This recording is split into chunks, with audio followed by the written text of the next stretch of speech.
Hi there, I'm Kevin from Principal, wherever you're joining me from.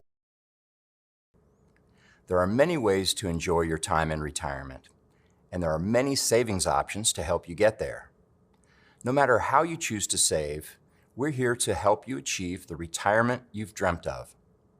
Today, we'll explore 5 different ways you can save for retirement, from a 401k or IRA to a health savings account or annuity, plus the benefits of each and which options may be right for you. We'll start by watching a short video. Then we'll come back together to answer some questions. If you have questions during the webinar, you can submit them anytime into the Q&A chat, and we have a dedicated team of representatives ready to answer as many of your questions as possible. After the Q&A, there'll be 3 survey questions. We value your feedback and use your responses to help enhance future webinars. So with that, let's get started. There are many ways to enjoy your time in retirement. Learning new hobbies, volunteering, spending time with family, and traveling. There are also many different types of retirement accounts that can help get you there, like employer-sponsored retirement accounts, such as a 401k, individual retirement accounts, known as IRAs, annuities, health savings accounts, and brokerage accounts. No matter what source you choose, it's nice to have options. We're here to help you cut through the clutter to decide which accounts may be right for you. In the next few minutes, you'll learn about the different types of retirement accounts, tax advantages of each, and why it may be a good idea to use more than one to help you achieve a financially secure retirement. Let's start with an employer-sponsored retirement account. One of the most common types of employer-sponsored retirement savings accounts is known as a 401k. Here's how it works. After you sign up, you can pick how much you want to save from each paycheck, up to the applicable IRS limit. This is known as a contribution. Typically, that amount is automatically taken out of your paycheck before taxes and helps lower your taxable income for the year. Another advantage of 401k contributions is that your savings can potentially grow tax-free until you retire. If your employer offers a 401k, you may want to consider signing up once you're eligible. And remember, signing up for your employer's retirement plan isn't always automatic. In fact, a recent Principal survey found that 59% of people who were eligible but weren't signed up for their employer's plan thought they were already. You'll need to take a few simple steps to ensure you're signed up and select the amount you'd like to save. The sooner you start, the more time your savings has to potentially grow. Go to Principal.com/welcome to start this simple enrollment process. Here's a quick example. John and Jane both invest $10,000 yearly in their 401ks. John begins 10 years earlier than Jane at age 25, while Jane begins at 35. After 15 years, John contributed $150,000, and his total value at retirement age will be more than $1.1 million. Jane contributed $300,000 over 30 years, and her total value at retirement age will be $908,534. So how does the time value of money affect their retirement balances? As you can see at age 67, John's balance is well over $1 million, significantly more than Jane's amount, even though he saved less than half of her contribution amount. Now that you understand the importance of saving, you may be wondering how much you should contribute to your 401k. This is a good question. Analysis by Principal suggests saving 10 to 15% of your total income throughout your career. But if you need to start with a smaller amount, that's okay too. You can increase your contribution amount by 1 or 2% each year as your salary increases to get to 10 to 15%. Let's take a closer look at how a small increase may make a big impact on your retirement savings. Amar is trying to decide if he'd rather contribute 3% of his paycheck to his 401k or 5%. Let's do the math. If Amar contributes 3%, it will reduce his bi-weekly take-home pay by $30, while his estimated monthly retirement income from the account would be $560. But if Amar elects to contribute 5%, It will reduce his bi-weekly take-home pay by $50, just $20 more, and his estimated monthly retirement income from the account would be $933. By increasing his contribution amount from 3 to 5%, Amar will have more money to spend in retirement, and he likely won't miss the extra $20 a week today. Another factor to consider when you're deciding how much to save in your 401k is whether your employer offers a company match. For example, your employer may offer to match half of the first 6% you contribute to your 401k. If your employer offers a match, consider contributing at least enough to receive it. It's like free money in your retirement savings. Let's look at why the match matters. Charlotte and Terrence's employer matches half of the first 6% of employees' retirement plan contributions. Charlotte contributes 6% to get the full 3% employer match and ends the year with $4,500 in total retirement savings. Terrence contributes just 3% and only receives 1.5% of the employer match, ending the year with $2,250 in savings. Meeting the employer match can make a big difference for your retirement savings, especially over time. If you want additional input on whether you're saving enough for retirement, you may want to talk to a financial professional. They can help you figure out if there are gaps in your savings. Go to Principal.com to find a financial professional near you.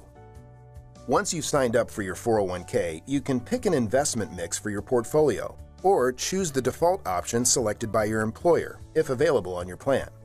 If you pick your own investment options, you'll want to be sure your choices match your risk tolerance.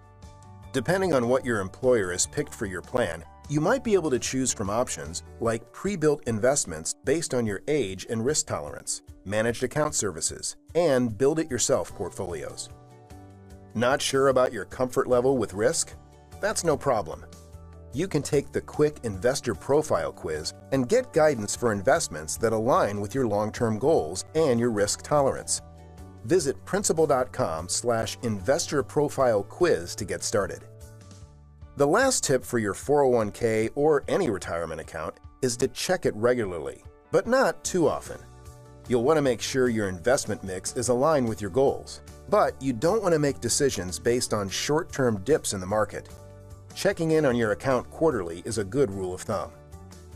Overall, 401ks can be an easy and simple way to save for retirement and take advantage of potential tax benefits. Many consider this type of account to be one of their foundations for retirement income. Another type of retirement account you may want to consider is an individual retirement account, or IRA. Unlike your 401k, which is offered through your employer, an IRA is an account you set up on your own and belongs to you. IRAs can be a good complement to your 401k because they may offer more investment options and different tax advantages. Let's review the two types of IRAs, traditional and Roth. Traditional IRAs use pre-tax dollars to grow your account, just like traditional 401k contributions. Earnings on your investments won't be taxed as they potentially grow, but you will need to pay taxes on the money once you start taking withdrawals. You can also roll money from a previous employer's 401k into a traditional IRA when you switch jobs, so your accounts are consolidated. With a Roth IRA, you contribute after-tax dollars, so both your contributions and potential earnings grow tax-free. And you can generally withdraw your money tax-free and penalty-free after age 59 and a half. Pro tip: it can be beneficial to use both traditional and Roth contributions when saving for retirement. Wondering if an IRA is right for you? Learn more at Principal.com/IRA basics. Next up, let's talk about annuities. Annuities are generally chosen to provide retirement savers with a source of guaranteed income throughout retirement, so it's income you won't outlive. There are different types of annuities, but many allow your funds to potentially grow tax-deferred. When you purchase this product, you pay premiums either as a lump sum or installments. Then, when you're ready to retire, the annuity can be converted into guaranteed monthly income payments. Keep in mind that some or all of these income payments will be taxed as ordinary income. Helpful tip: what do we mean when we say something grows tax-deferred versus tax-free? Let's break down these different concepts. Something that is tax-deferred must eventually have taxes paid on it. Something that is tax-free will not need any tax payments made.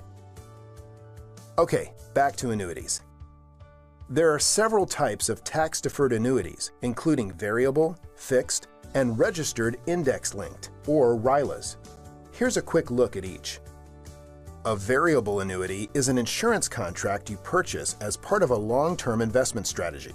You invest in investment options that rise and fall with the market, so your balance will vary day to day. Your earnings may grow tax-deferred, like a 401k. Variable annuities offer the potential for growth with varying levels of risk, but there are options that are designed to offer limited protection from losses, even while staying in the market. The next type of annuity is a fixed annuity. These provide a guaranteed interest rate for a specified time, typically 3, 5, or 10 years. Once that period ends, the annuity renews at the current interest rate. A fixed annuity may feel like a safer choice because of the guaranteed rate, but keep in mind, your account isn't tied to any market-based investments. The last annuity option is a registered index-linked, or RILA. This type of annuity offers investment options called segments that you can tailor to your financial goals. RILAs are tied to the performance of a specific index, so you'll receive credits when the index performs well. This type of annuity also provides some downside protection from investment loss. Like variable annuities, some RILAs create a source of lifetime income while remaining in the market. Want to learn more about how annuities can provide you with guaranteed income in retirement? Visit Principal.com/annuities or talk to your financial professional. Another account you may have access to is a health savings account, or HSA. An HSA is available through an employer's high-deductible health insurance plan. If you're not sure if your employer offers one, talk to your HR representative. HSAs offer a triple tax advantage. Contributions reduce your taxable income each year. Any potential growth is tax-free, and withdrawals are tax-free for qualified medical expenses. You can use the money in your account to pay for health-related expenses both now and throughout retirement. That includes medical premiums, long-term care insurance, doctor's office visits, glasses and contacts, nursing home services, dental services, hearing aids, and more. If covered under an eligible high-deductible health insurance plan, you can contribute to an HSA until age 65 when you enroll in Medicare. The good news is you can continue to use your HSA for medical expenses as long as you have funds in the account. Once you turn 65, you can also use HSA funds for non-medical expenses. But keep in mind, those withdrawals will be taxed. To learn more about paying for healthcare in retirement, log into your Principal account and visit Principal.com/milestones. If you'd like another option for your retirement savings plan, a brokerage account may be right for you. Brokerage accounts are funded with after-tax money and allow you to invest in a wide variety of investment options. There are no limits to contribution amounts, so you can invest as much as you'd like, and funds can be used for any long-term goals, like a down payment on a home, secondary education, or retirement. If you have a sizable savings account earning low interest, you may want to consider putting that money into a brokerage account for higher potential earnings. Please keep in mind, all investments are subject to risk, including loss of principal. If you're interested in learning more about brokerage accounts and how they work, talk to a financial professional. As you've learned today, there are many valuable tools and resources you can use to save for retirement. Understanding the basics of each account is the first step toward achieving your retirement goals. Now that you know some of your options, you're equipped to make better financial decisions for your future. And we're here to help you every step of the way.